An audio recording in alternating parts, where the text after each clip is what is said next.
Welcome to the Why Ukraine live stream at a new time, in case you were wondering. I've decided to try this time on the weekends. I might start at 6:30 my time, 7:30. Of course, here it is in Ukraine. By the way, I'm an American living in Ukraine, smack dab in the middle of this crazy war.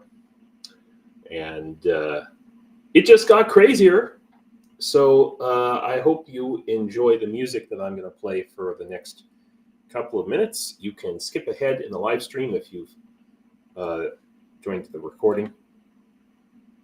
And wow, what a day, guys. What a day. I'll be back in just a minute.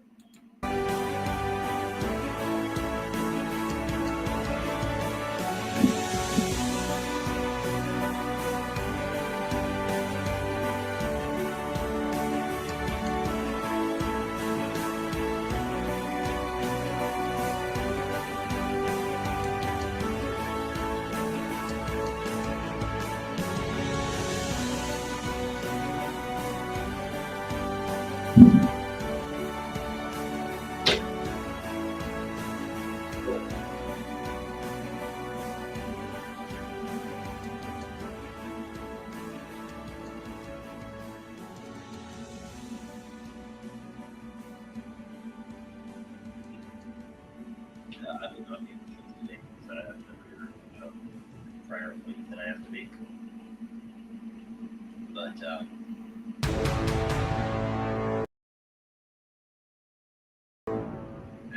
as usual.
Hello, everybody.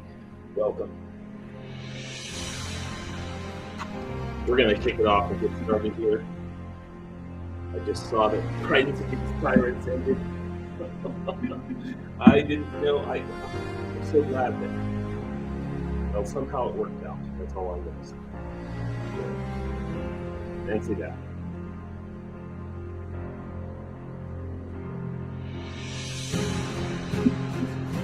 So, all right, well, thanks everybody who decided to come today. What a crazy, crazy last few days it's been. Oh, you're right. It's funky because I fucking forgot to set up my microphone because I'm an idiot. How's that? Does that sound a little bit less like I'm talking down a tunnel? Good God. Yeah. All right. So, I had to pause. I'm glad I started the stream later, because I spent a little time with my wife this afternoon, and then I just went to go and check the news and see if anything new had happened, and I've got this craziness happening. Hey Flo, good to see you. KK's GG, Real Dave Seaman, the gang's all here. At least wait, did Sakai, what happened? I'm okay. You got to tell me the story. Herb, good to see you. Good to see you, my friend Steven. Yeah, thanks. Now that I set up my microphone. I mean, good guys. I mean, what I thought was happening 24 hours ago or whatever is not, clearly, or at least last night when I went to bed. I mean, is it a false flag? I was under this assumption. I just made that assumption. I'm sure every Ukrainian here in Ukraine was like, yeah, of course it's a false flag. It's Russia. What are we talking about? You know? And then even when I saw the ISIS thing, I was like, okay, whatever. But now apparently, like, ISIS has posted the pictures of these dudes, and they match the description of the guys that Russia caught. Okay, I'm, what do they say? Even a broken clock is right twice a day. So I guess even liars tell the truth once in a while. Speaking of Russia, I mean, it's like they've planted false flags on their own soil and killed their own people before, starting at least in 1999 with the so-called Chechen attack, which was in fact their own KGB. It's bad when ISIS was like, hey, we're the terrorists around here. What are you Russians, what are you doing? We'll show you who's the real terrorist. I mean, I'm sorry, I know I'm making jokes, kind of, but it's a gallows humor or something. It's dark humor, let's call it, because these are dark times. I'm floored. I'm flabbergasted. Absolutely flabbergasted. I saw the number of unalived people, maybe as high as 133. Is the number? This says 115, but I have seen 133. So those may be people who made it to the hospital but then expired. And I just,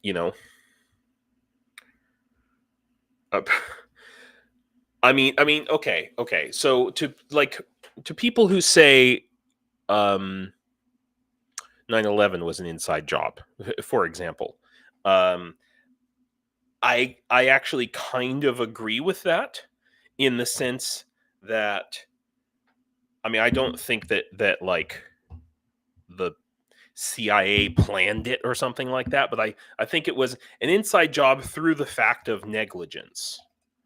Okay, sorry, I shouldn't be pouring my tea so close to the microphone. I apologize. Or so close to my computer, for that matter. I mean, in other words, 9/11 could arguably be said to have been caused, perhaps not planned, but caused by negligence on the part of certain people within the United States government. And maybe they were negligent for a reason. In the same way, some people say that about Pearl Harbor, although I know that that's not true. But I would say that this has got to be, for Russia, this has got to be a kind of a 9/11 moment for them, a Pearl Harbor moment for them. And the real question is I mean, we already see that. See if I have the article in front of me. That Russia is already saying that Ukraine is somehow responsible. If I can find the this article that I literally just saw, just had up on my screen, where Pyotr was saying,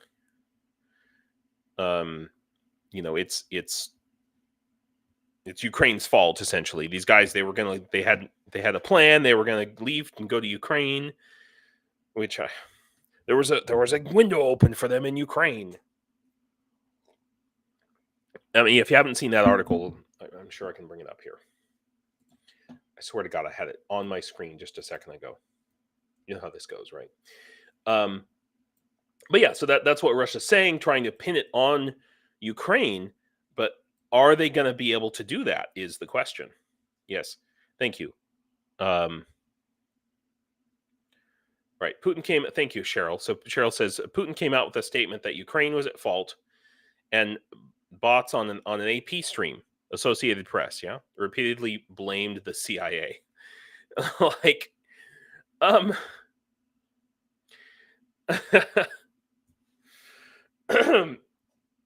wait, Mr. Squiggle, if only they were in the Millennium Falcon.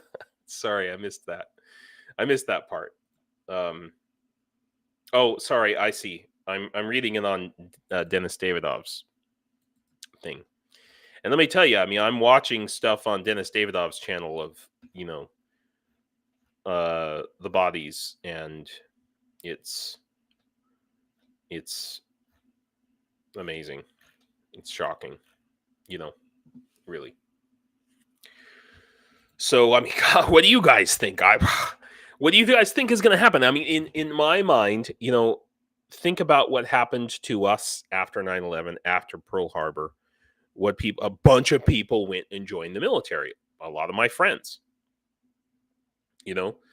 they saw the pictures of the towers, and like the very next day, in some cases. Yeah, did I say Telegram? Did I mean to say Telegram? Yeah, Dennis Davydov's Telegram. Yeah.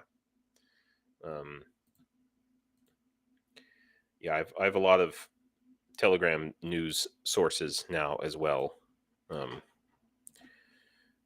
Being in Ukraine, you have to have Telegram. You just can't exist without it here. And so, I mean, so what's going to happen? Well, yeah, Putin doesn't want to admit they have a terrorist problem with an ISIS cell in Russia. I'd say probably more than one cell. I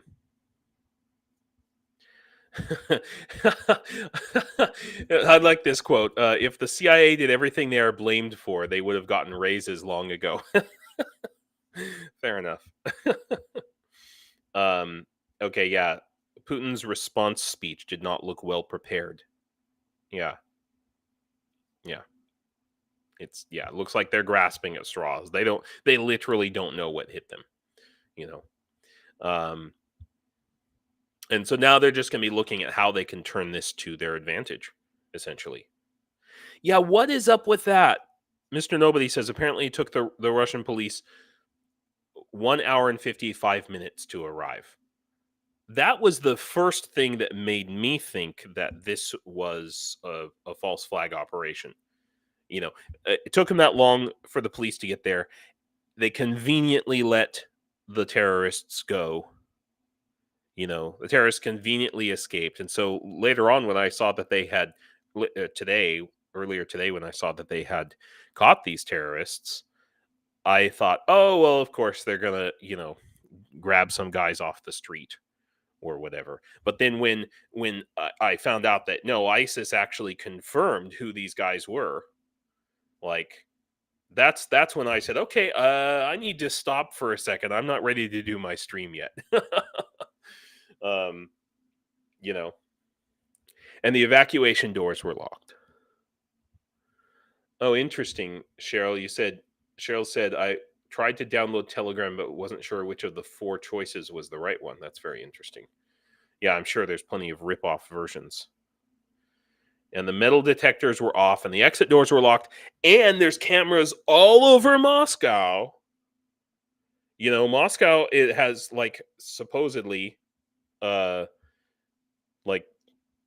and London and Beijing are tied for, the most cameras per capita. Police cameras, I mean. Yeah. So it's like, what? It's just it's like they were, like I was talking about with regards to 9/11, with regards to some people say about Pearl Harbor, that there were a lot of red flags, and perhaps it occurred due to negligence because somebody maybe they didn't do it, but they wanted to let it happen. Yeah, how could they not detect several armed guys running around? And Russians have got to be asking all of these things, to be honest. Oh, man. Okay, my chicory is, really strong today. It's not coffee, it's chicory. It's too late to drink coffee right now. Yeah, many questions, no answers. All I know is Russia is going to use this to mobilize people. That's what's Cheryl. Obviously, God was on their side. Right. He turned off all the cameras for them. Yeah. Yeah. They sure prepared well for this event. I'm not sure who they are in this case. I just I mean, okay, I know that I know I am chuckling about this, and it's awful, and innocent civilians died. Just please understand that a lot of innocent civilians have died because of the decisions that those innocent civilians there just made in terms of who they voted for. And we we can all talk about. We don't need to talk about that. But I guarantee you a lot of Ukrainians are going to be saying here, good. They're going to be like, good for ISIS. Not all Ukrainians. A lot, I mean, I know a lot of Ukrainians who have friends and family in Moscow still. And even though those friends and family are convinced that, everybody here in Ukraine is a neo-Nazi and that Russia just came to save them, even though they support those friends and family in Russia, so support this war and all of the innocent thousands and thousands of innocent civilians that have died, and hundreds of thousands of children kidnapped and things. They still love their family no matter what, and they still hope that maybe somehow at the end of this they can see a way back, so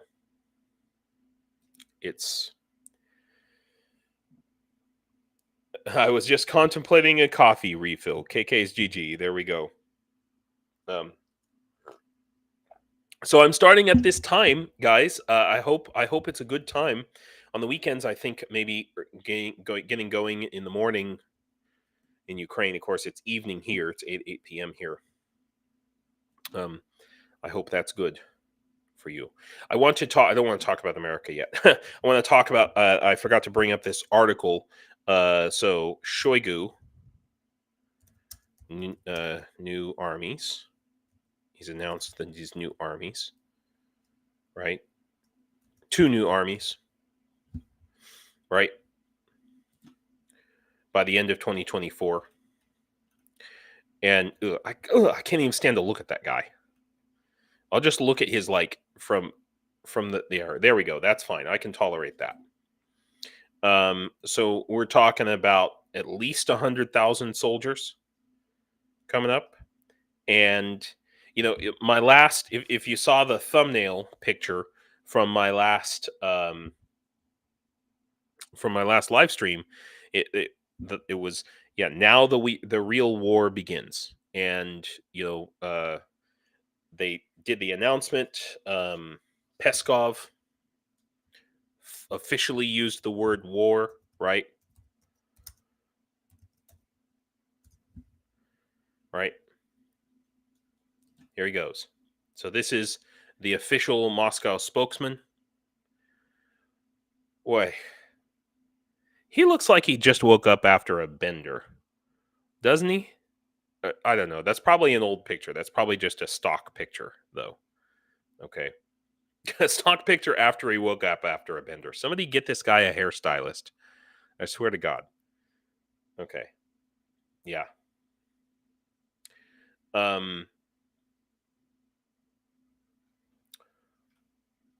Oh, Cheryl, that's okay. You can grocery shop. I was in the live stream with JP, ATP Geopolitics yesterday, grocery shopping most of the time with you guys in my ear and just checking. It's a good thing. Yeah. So they're officially using this term, state of war. It's very interesting, though. Have they passed a law allowing Peskov to say that they're in a state of war? Have they done that yet?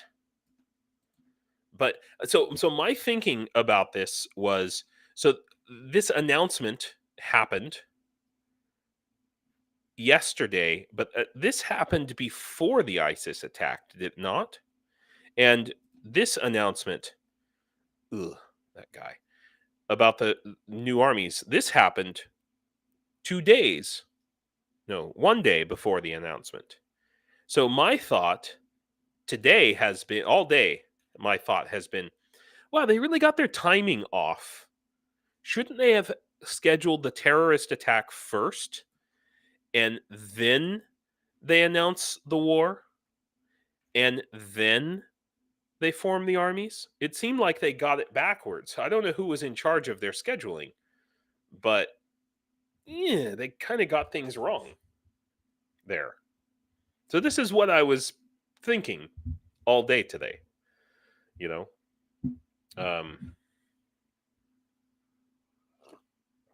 I get charged, Cheryl says, I get charged extra for using the cellular outside my house since January. I got a nasty unexpected. That is ridiculous.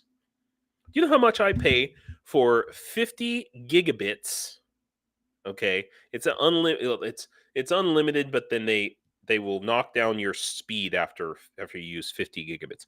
50 gigabits on my phone, and in the tiny little village where I live, even when the power goes out and when there's all kinds of crazy attacks, I still get 40 megabits speed. Thank you, Stephen. Thank you very much. Yeah, we're not going to help them in the war like in World War II. In fact, we are at war with them. And I'm glad that they have, finally come out and said it. God damn it. Thank you very much. So I just want you to know, Cheryl, that I pay 400 grivnas. So that's like, I don't know, like $10 a month here in Ukraine. It's gone up since the war. I used to pay 260. Oh, Canti, hey, I didn't notice you here before. Somebody told me I should talk to you. and I can't remember why. Something was important. It's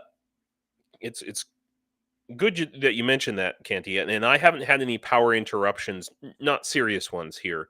But I have a student in Khmelnytsky who she had to do her lesson yesterday from her cell phone. She had no lights in her house, but she had her laptop battery and 40 megabit speed not in the center of the city either. I mean, she lives out on the outskirts of Khmelnytsky, not even like $85 for cellular service, Cheryl. That is recalculous. Okay? That's recalculous. I'm telling you guys.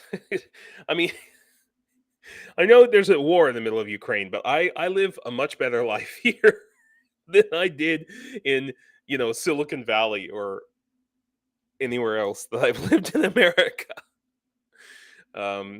Crazy to say that, but it's true. But all right. So let's just talk about, when I'm looking at this stuff going on, forming new armies, okay, announcing an official war, and then with this right here, okay, this is from the ISW, just talking about. So last night, and I mean, 1,580 hryvnia. That's like $50.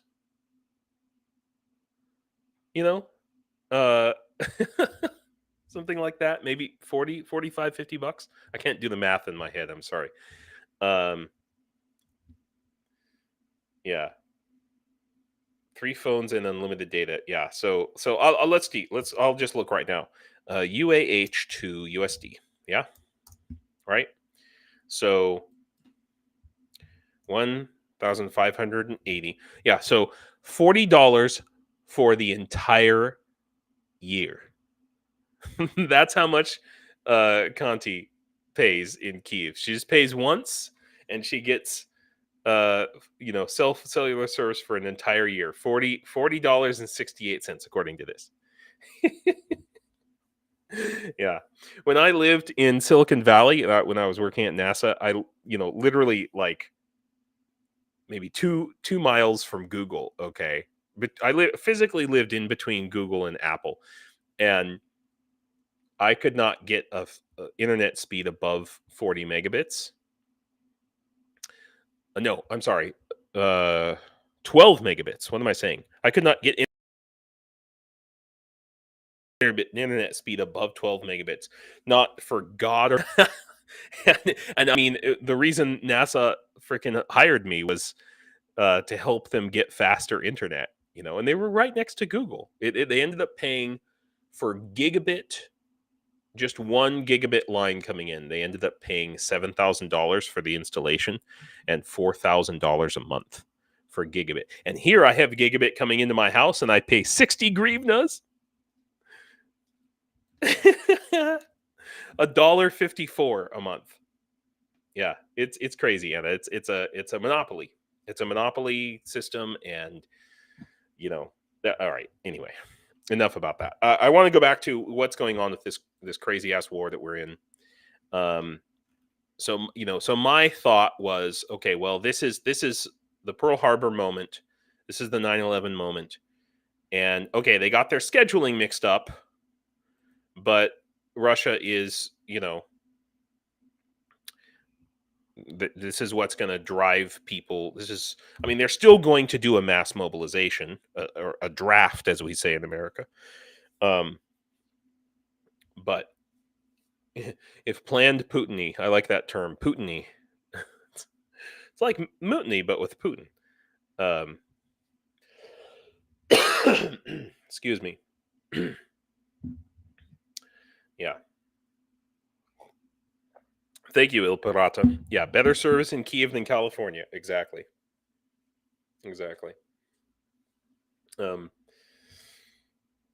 Yeah.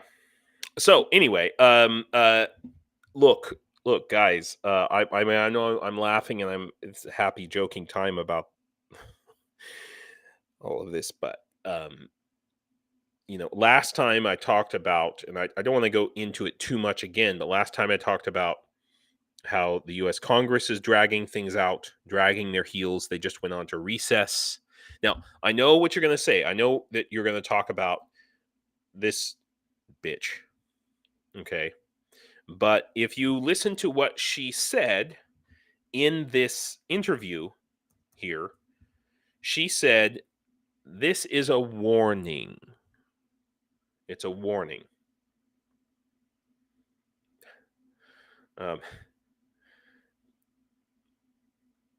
So he's not going to lose his job. I'm talking about Mike Johnson. He's not going to lose his job. They just went on recess. Some of the other Republicans are going to come and talk her down. I do like the look on this girl's face right here. She's she's going just like, are you listening to this crazy bitch? Like, what? And I'm sorry, I don't mean to, I shouldn't use that insult. It's an insult to canines. Yeah. So, bitch with a capital C. Good one. Yeah. No, I don't like to use that word either, because I like cunts. They're one of my favorite things in the world. I'm so glad we have them.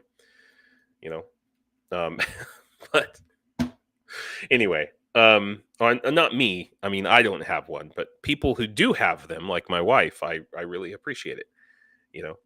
But no, so this is not a real thing. Okay, I don't think. And what's crazy?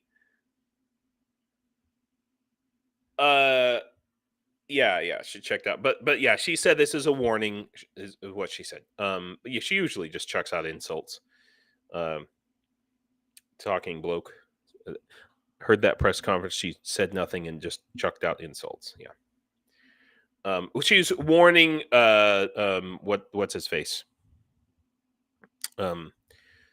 Mike Johnson, that if he doesn't toe the line with her crazy ideas, Jewish space lasers or whatever, that she's gonna file a thing. But I think that what's crazy here is that the Democrats. I mean, you guys all know this news, right? The Democrats came out to support Mike Johnson, to say that if his card was pulled, right, here we go, U.S. God, freaking Democrats, man. They're always happy to, just lay down and kiss the boots of, I mean, just Democrat. Why do Democrats have to be so spineless all the time? You know what I mean? Thank you. 2 more Repubs walk out and the Dems have the majority. If they could get a couple of Republicans, just 2 Republicans, somehow to vote, for the Democratic speaker, if it doesn't have to, if they don't like Hakeem Jeffries, somebody, Micro Johnson. Wow, I love this. It's no longer MAGA Mike Johnson; it's Micro Johnson now. I like that. It has a nice cock ring to it. Sorry. It would take six months for them to find another chair. Yeah, Mitch, that's fair. That's the risk here. They would save him in exchange for Ukraine aid. That's a fair thing, Same thing they were. Oh, James, same thing they were saying about the Republicans 6 years ago. Why so weak? I don't. I mean, I when I was when Obama was in office, I never thought the Republicans were weak. I thought they were annoying as hell. They kept, filibustering everything, and Democrats just let them do it. Okay, if that's the case, Democrats will only vote for him if Johnson puts up a day for voting on Ukraine aid. Yeah, I mean, I've heard people say that, but I think he'll find a way to trick them. It's not weakness, it's strategic. Wait and see. Okay, all right, fair enough. I'm with you on this, Mr. Nobody. It's not weakness, it's strategic. We will find out. Let's see. The actual Republicans that stay with the MAGA party are the ones who are pissing me off, actually. Yeah. Well, Mitch, they say it's better to be pissed off than to be pissed on. So that's the past few days have been so surreal to me. That I'm just, yeah. So here we are, 133. ISIS claims it. It's a shocker. I mean, then you got crazy things like this. And I know this is not exactly Ukraine news, but it has a direct bearing on what happens in Ukraine. Oh, thanks, sir. Maybe it's because I'm actually awake. It's not 5 o'clock in the goddamn morning. So, okay, Cheryl. So 186 Democrats, 1 Republican, and he's leaving the sign. Aha. So are you saying? Okay, yeah, they need 200. So we're up to 186 Democrats. That's interesting. Last number I saw was 177 Democrats and no Republicans. So that's progress on the discharge petition. 186 Democrats, 1 Republican, and he's leaving. Signed the Senate version. Right. I see what you meant. The discharge petition is what you're talking about. We need 29 more Republicansmen. So let's just hope they take a break from, burning crosses or whatever to. I kid. No, Mitch. You don't have to. I think this. Yeah, no, we can definitely. Americans should be able to make fun of themselves, I think. Canti, let's see. I will have to wait till November to see if I need to apply for political asylum in Ukraine. Well, that's interesting. Do tell. Tell me how that works. Or tell us if you're comfortable. You don't have to. But Cheryl, okay, it's a lack of commas. Gotcha. Yeah, I have big thumbs too. When you're on your phone, it's tough. Let's see. Oh, that's a good question. Real Dave Seaman. If ISIS does come out as the number 1 suspect, I wonder what Solovyov is going to make of his holy war. They're going to find some way to twist it and turn it around to be Ukraine's fault. That's what they're going to do. They're going to stick to that. But honestly, they could just say, hey, join us to fight ISIS. So in other words, in terms of recruiting, right? So Shoigu might get his armies that way and say, yeah, we're going to go fight ISIS, and then just take those armies and take them to Ukraine. I think that's... Oh, Flo, yeah, you asked me that earlier. So what is ISIS's current beef with Russia, or is it the same as before? Yeah, I mean... Russia has a bunch of internal colonies that are majority Muslim. Dagestan,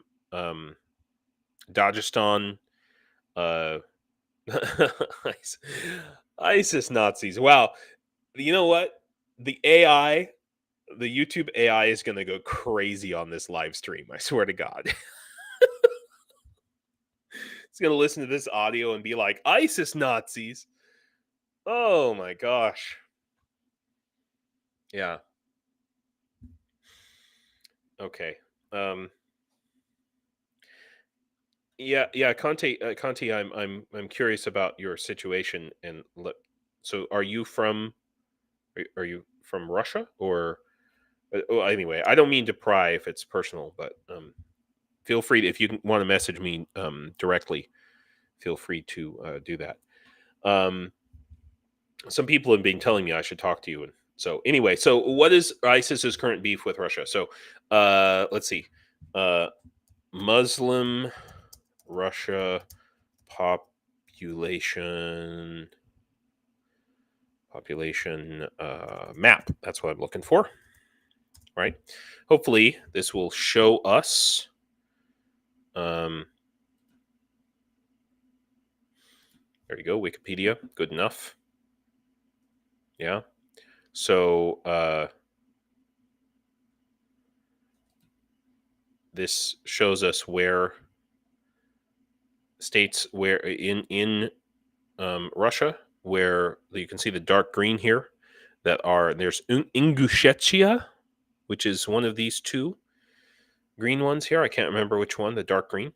And then down here, this is Dagestan, and I can't remember the name of these little states here in Russia. And then down in the Urals area, you have a large majority, and those guys have been living there for at least 1,000 years.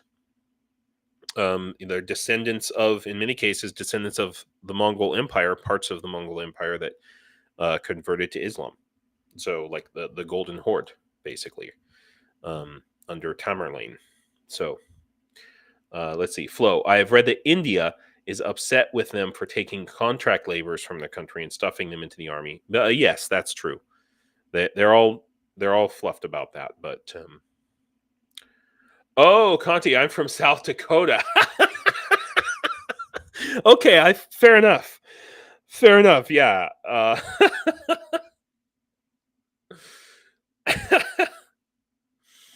I feel you there. I feel you. Yeah. Absolutely. So yeah, I mean, if let's say when Russia breaks up, these dark green areas are largely Muslim. They're likely to become independent states. And yeah, so maybe this is part of this. Here. Maybe we're putting together the conspiracy here, right? So where are they going to get these two new armies? Right? Where are they going to get their prison soldiers, their Sardaukar? Well, I think we have a map. that's they're gonna round them up. Round them up.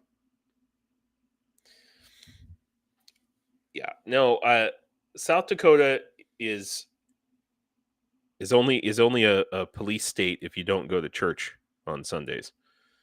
That's just, my stereotype of the place.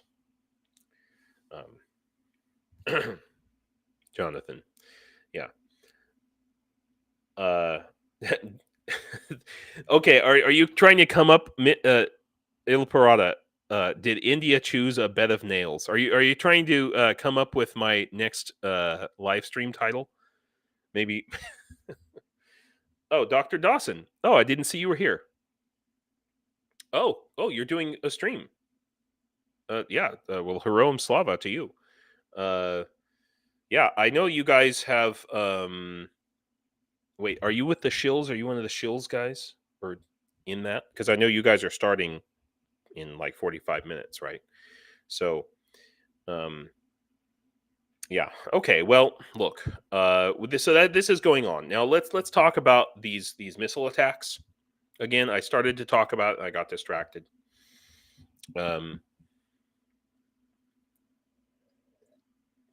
I should start calling this the ADHD live stream. Wow, Steven. Whoa. Wow, that you just paid for my video editor for the next month. By the way, my new video editor just sent me her very first video. I'm hoping I get her on the stream. She lives in Kyiv. Her name's Maria. Let's see. I would say the historical. By the way, thank you, Stephen. I would say that the historical Russian internal crap is at fault here. Yeah, yeah. Look at Nordost 2002. Yes, okay. What happened was beef between the FSB and the SVR. Interesting. Okay. Very good. Nordost 2002. Aha. Oh, yes. Okay, I remember this. Thank you for bringing it up. I just couldn't remember the name of it. But this was where hostages, Chechen terrorists, okay, took a bunch of hostages in the theater, and basically the Russian police or special forces, FSB, gassed the place with sleeping gas, and the hostages died. They just killed everybody, like, oh great, you guys did such a good job. I think the cure is was worse than the disease here. You know what I mean? Like, yeah. So they said the Shills will be in 1.45 hours. Okay, not on the next hour for Ukrainians. Gotcha. Okay, thank you, Mr. Squill. Yeah. So yeah, this is it's been an ongoing thing in Russia, and when people say, "Oh, Russia's never going to break up," this is going to be one of the wedges, one of the determining factors that plays a role in the inevitable breakup of Russia, of the Russian Empire. So I want to talk about this because this is directly all of these missile attacks that have been happening here are directly related to this and directly related to this. So in other words, this is directly related to now the gloves are off because Pyotr is not shackled by his sham elections. Wait a minute, Stephen Walsh, fentanyl mist? Is that what they gassed them with? I'm just somehow I just thought of like a drink I would buy in a 2-liter bottle at 7-Eleven. Fentanyl mist. But yeah, so the problem here is that Russia is doing this for a reason. They're just not random. Okay. They're trying to exploit Ukrainian air defense missile shortages. Now, keep in mind. So last night there was an attack, and I think. Oh, here we go. Yeah, 31 out of 34 Russian drones were shot down. Okay, but the night before, almost none. In fact, I think 0 of the missiles were shot down. Right. So. I think what they are doing is they send out a bunch of drones and maybe some missiles one night for the purpose of basically mapping out where. Oh, why is this there? Okay, what they're doing is they're basically mapping out where the Ukrainian air defense is. And then they're using that map to the next day they attack and they do their real attack. So I expect that tonight we're going to see another big missile attack with a bunch of Kinzhal missiles and all these other ones that I can't remember the name of that get past the air defenses. So they're mapping out the air defenses one night, and then the next night they do an attack. Okay. And what is this? So this is standard like Soviet doctrine, and the doctrine in the American army as well is to take out the enemy's energy grid as a precursor to a big fat hairy invasion. Okay, that's what's happening here. So, but again, like, are they going to do this all summer long? Are they going to, I mean, look at that freaking dam, man. Look how close they were to actually hitting the dam itself. I mean, in other words, the main part of the structure. And they're going to hit it again. They're going to hit it again probably tonight.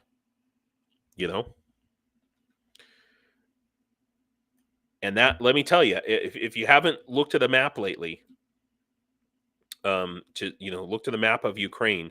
I've actually been on this dam in 2021 here, so we can kind of look over. So I know it doesn't look like, let me see if I can make sure I have found it correctly. Yeah, this dam right here. Okay. So I actually spent a week on this island right here and spent a lot of time in this city. Beautiful city, amazing people. Oh my gosh. Zaporizhia,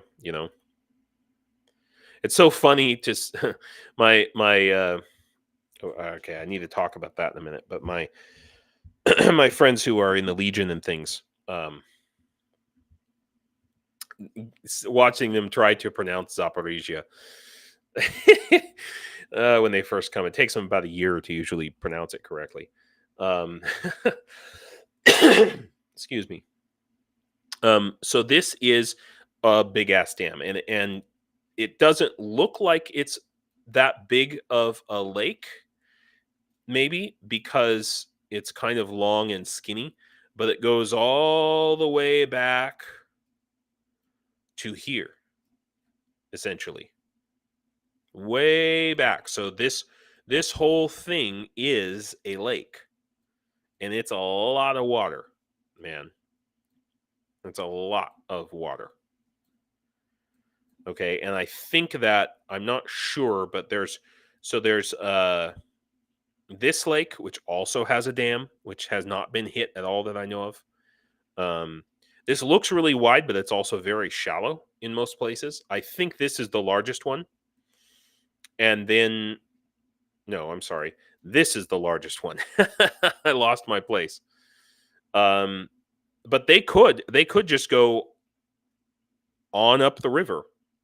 Maybe that's what they're going to do, is they're going to target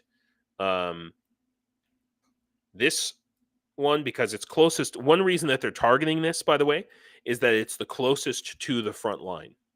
Okay, so in theory, if you don't have a fully distributed network and taking out the power that's closest to the battle zone, they're showing where they're going to attack next, but then we already knew all of that. So, last stream I said, look, the gloves are off now, and I really think that Putin thinks that he can win this war this year. If he can just drag out this funding. Yeah. If he can just drag out this funding, that's his plan.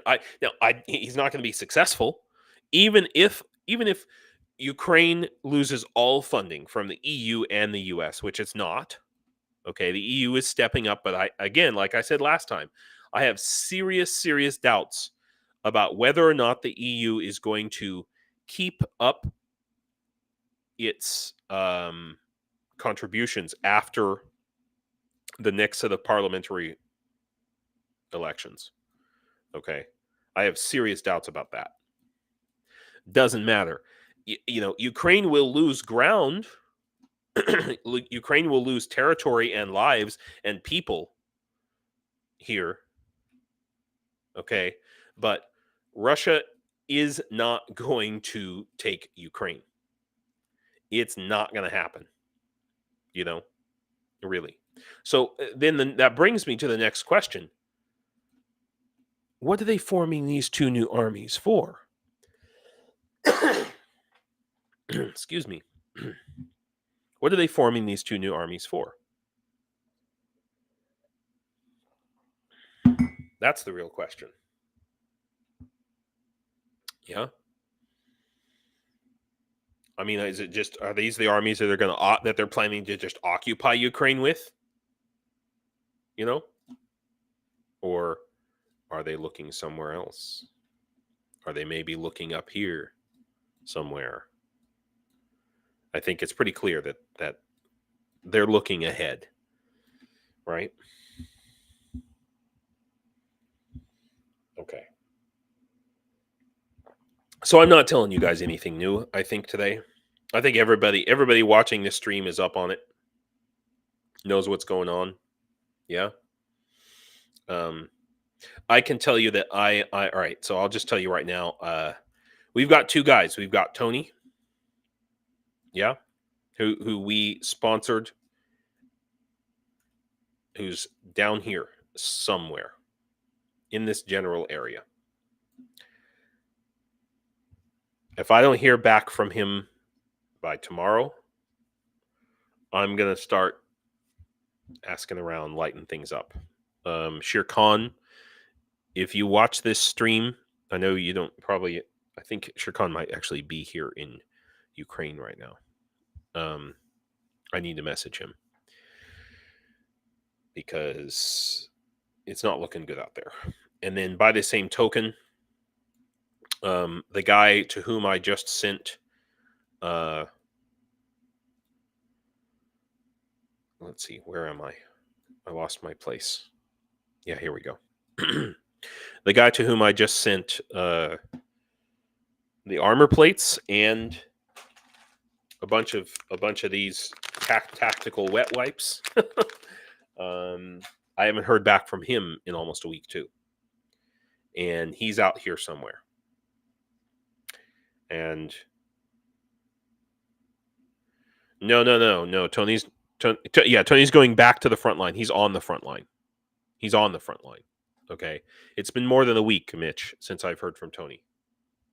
Okay, so I'm worried. No doubt about it. I'm worried. Okay. There's no other way to say it. I mean, I need to check and make sure that he was able to pick up the plates, you know, because and stuff, you know. So that I'm worried. You got now. Here's what's happening. If you're wondering about what's happening on the front line, okay, it's Rasputitsa. That's what's happening. We have had a crap. We had like starting the end of last week, it was snow and then a bunch of snow and then rain the next day, and then snow again and then rain the next day, and I mean a lot of rain. Okay, so it's serious Rasputitsa season. The lines are basically just frozen, essentially. I mean, the battle's still going on. People are dying like crazy on both sides. I can tell you that. No, all right. Some things I can't tell you. All right. Yeah. So I'm shocked. I'm shocked about these little incursions that they're still holding, that the Freedom of Russia Legion and the Siberian Legion are still holding these little areas here. It's shocking. It's amazing. It seems I haven't heard that they've. Yeah, it's a total mud bog. All the fields, all the roads, everything. That's a good question, Ronnie. Status of the Ukrainian draft. I do not have an update on that. I think that it needs to happen real freaking soon. Now, here's what I predict. If, to be honest with you, you know, I've been talking about America needs a wake-up call. Europe needs a wake-up call. Ukraine needs Ukraine. These attacks that are happening, you know, these attacks that are happening are a wake-up call for Ukrainians, I think, again. Yeah, Mudbog doesn't do it justice, Canti. Yeah, exactly. Exactly. So, it's just like, I mean, I've been out in it, you know. My wife was down on the farm today. You know, they tilled the soil. We've had a couple of days without rain, so it was dry enough to actually till it today for the first time. Right. Okay. So let me but okay, so Ronnie, you mentioned about the draft. I think that we're gonna hear about the draft again when Russia issues their draft. When Putin declares full mobilization, they've already declared that they're going to mobilize, but I mean, when it actually happens, I think that's when the politicians in Ukraine are going to really take action. To be honest, I think that's what we're looking at. Okay, so I don't want to end this stream without talking about this. Okay, and I know you, if you listen to Ukraine the latest, I think this is the article. Yes, is this the right article? Oh no, I don't have the right article. Oh my god. Okay, let's see if this is about Lvova Belova. Screw her. I don't care about her. Where's my article about the children? James, give me a second. Just give me a second. I have to I have to, because it's really important to talk about this today. And God, am I losing my voice? What's going on? It's very important here. Okay.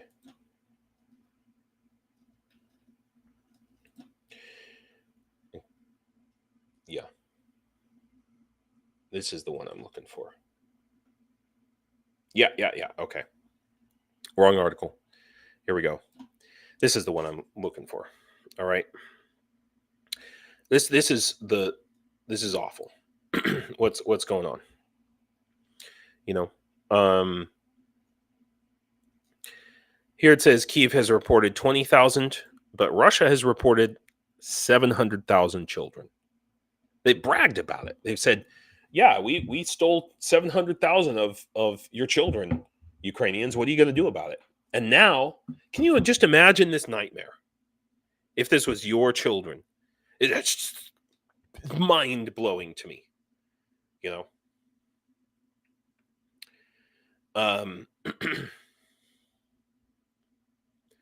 So they are literally brainwashing these children. You know.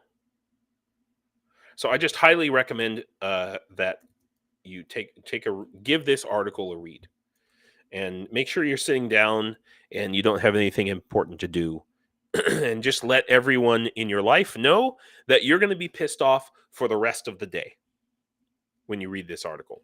Okay, it's on Medusa. If you're listening, it's Medusa, and the title is "How the Russian Authorities Are Working to Indoctrinate and Digitally Surveil Deported Ukrainian Children." They're literally using AI, neural networks, to determine which of these children is more at risk of becoming a terrorist, because they know that. And basically, that here's let me see if I can find it here. Okay, so according to these and other leaked ministry materials, it's the job of Russian teachers to form a Russian identity in members of the rising generation, quote unquote, from Donetsk and Luhansk republics and Zaporizhia and Kherson regions. This indoctrination process can begin as soon as deported. I hate that word, deported. Kidnapped Ukrainian children arrive in Russia through a separate document, although a separate document warns that children at this stage are liable to exhibit moodiness, opposition, distrust towards adults, aggression, and ideas of personal superiority. Yeah. What are they doing to those kids? It's insane. It's absolute brainwashing. And I know I'm reading that Ukraine the Latest quoted the same part of the article, but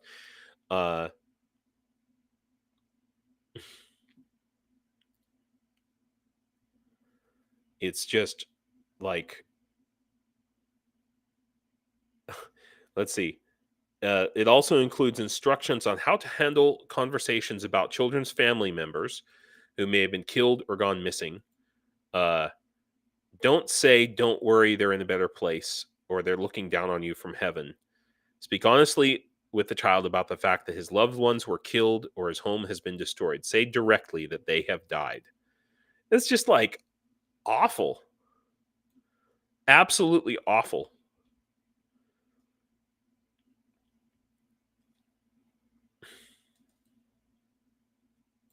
According to the Education Ministry, the process of re-educating Ukrainian children based on Russian spiritual moral values, like what? Yeah, mental abuse. It's awful. And I'm sorry, I have to share this with you guys, really. Russian spiritual moral values and historical and national cultural traditions should continue until their graduation, with the final result being that the children develop a Russian identity.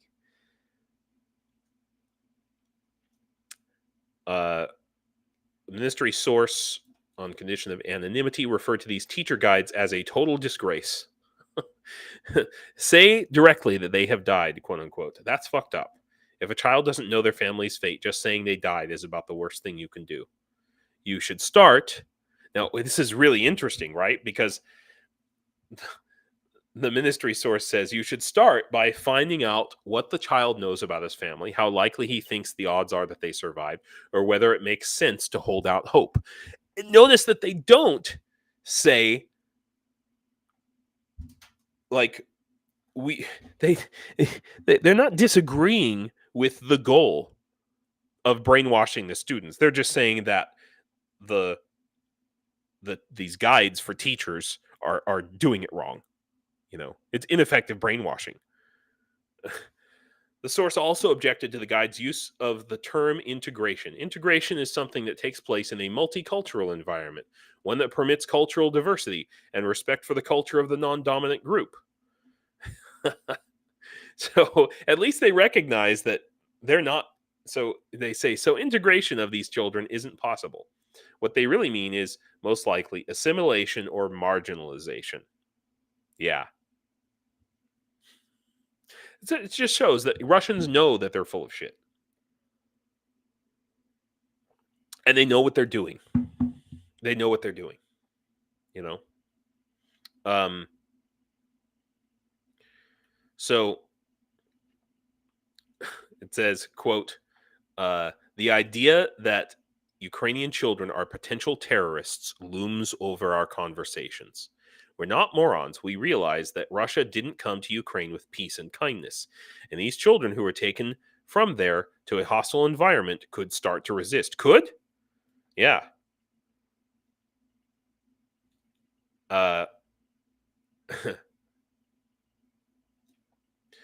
So, okay. So there's one thing that I really want to find. Oh, here we go.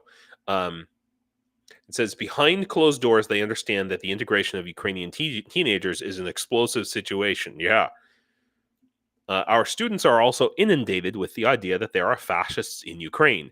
And then a real Ukrofascist is brought to your class. Fucking assholes. You know, it's just...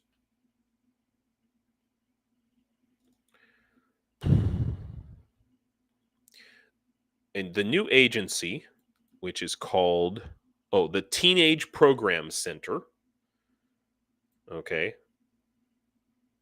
was created especially focused on providing support to minors located in the special military operations zone. Okay, The new agency, which reports to both the Education Ministry and Lvova Belova, that was the bitch I was talking about earlier, was launched specifically for Ukrainian children for the purpose of explaining to them where the truth is. Yeah.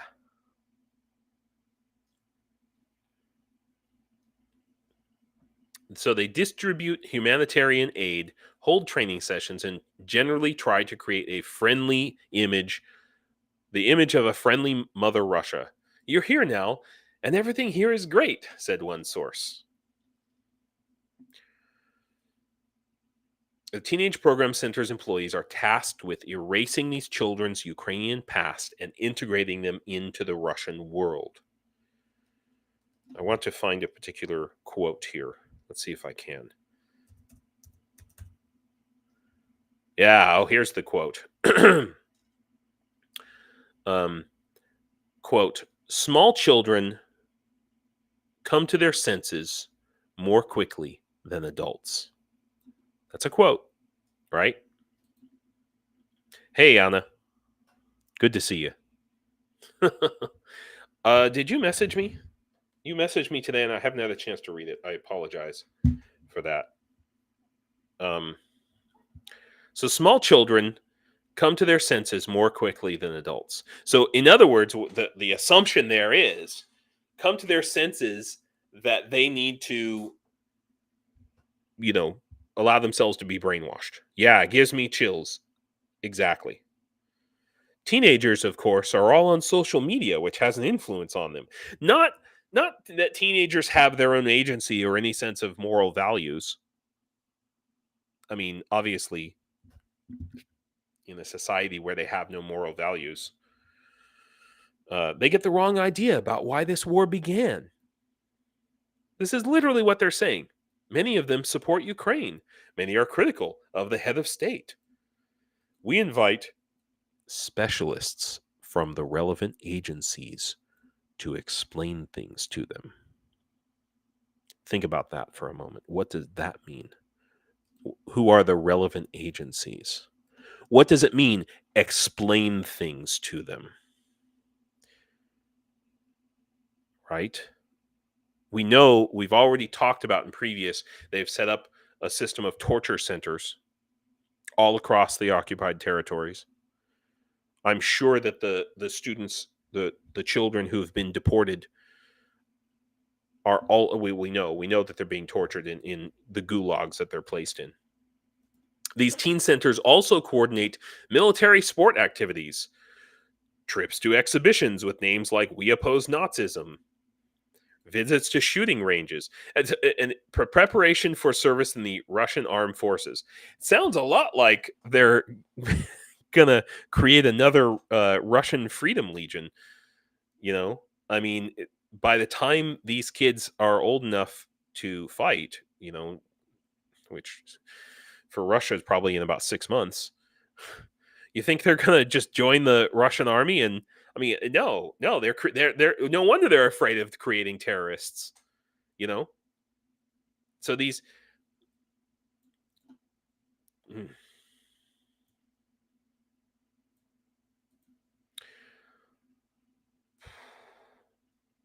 All right. So the thing about it is, this is mainly about the teenagers. We don't hear anything or very little about the younger children. The younger, I'm talking, hey, Greg, thanks for coming. Oh, I hope you're safe, man. I hope you're doing all right. Oh, with the younger children, there's probably not a lot of resistance because they're 5, 4, 3, 4, 5, 6, 7, I think maybe up to like 8 years old. Kids don't have, I don't know, maybe quite as much of the presence of mind to resist all this really forceful indoctrination that's going on.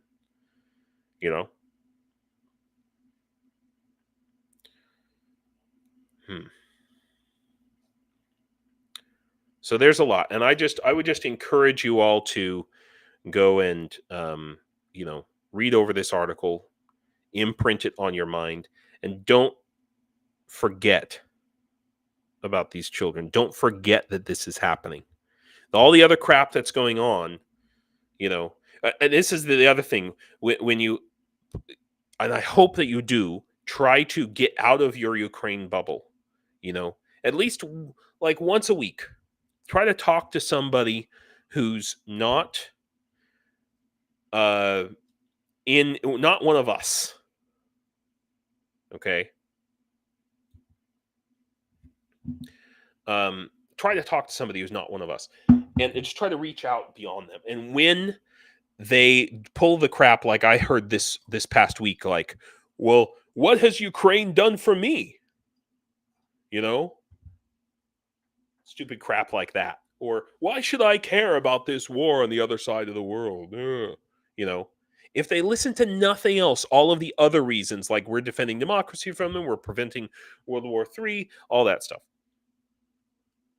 At least say, what about the 700,000 children stolen, abducted, brainwashed, stolen from their parents and told that their parents don't love them, yada, yada, yada. At least they should care about that.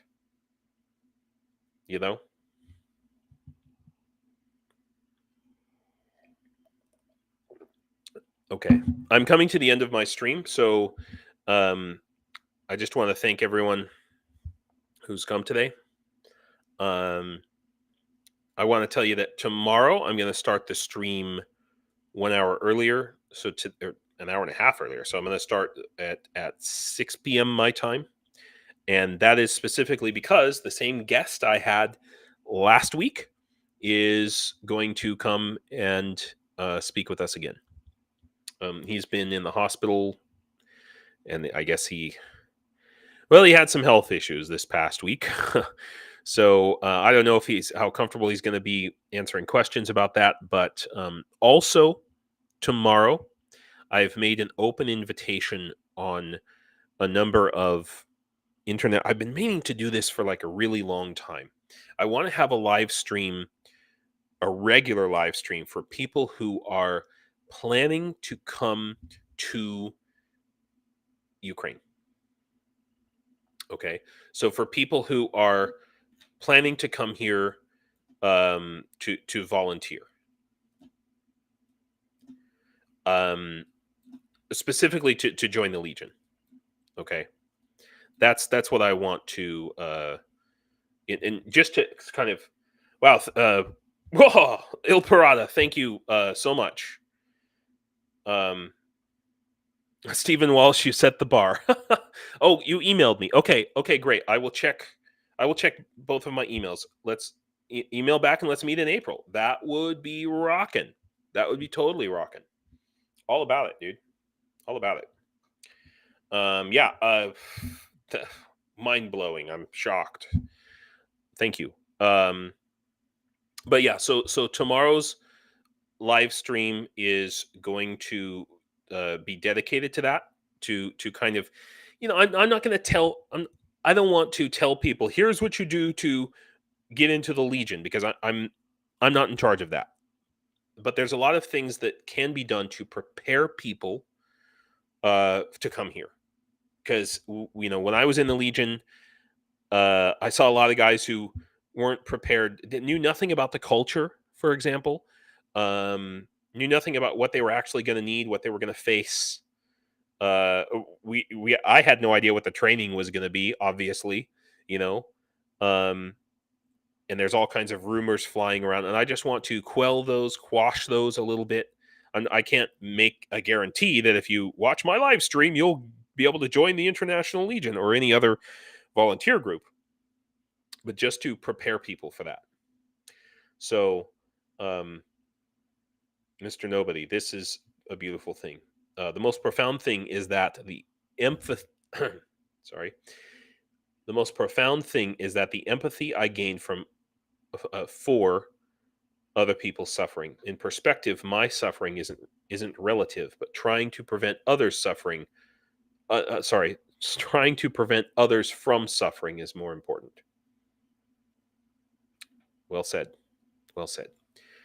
Anna, thanks for coming. Real Dave Seaman, MJ up north, everybody who's here.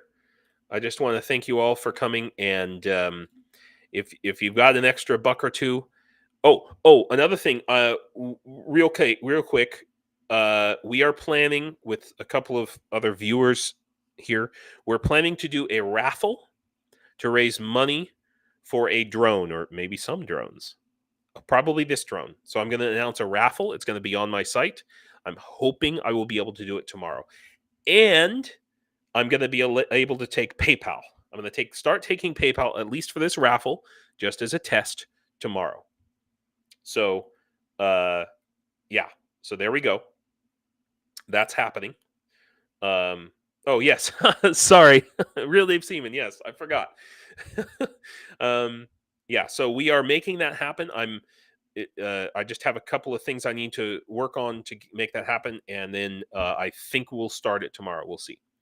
Yeah, so with that, I want to encourage everyone to go. Oh no, Anna, you've got the flu. Shiza, that sucks. Anyway, guys, thank you for coming to this live stream, and go watch the Shills now if you're still awake. Thanks so much for coming. And yeah. Slava Ukraine, everybody. Do побачення.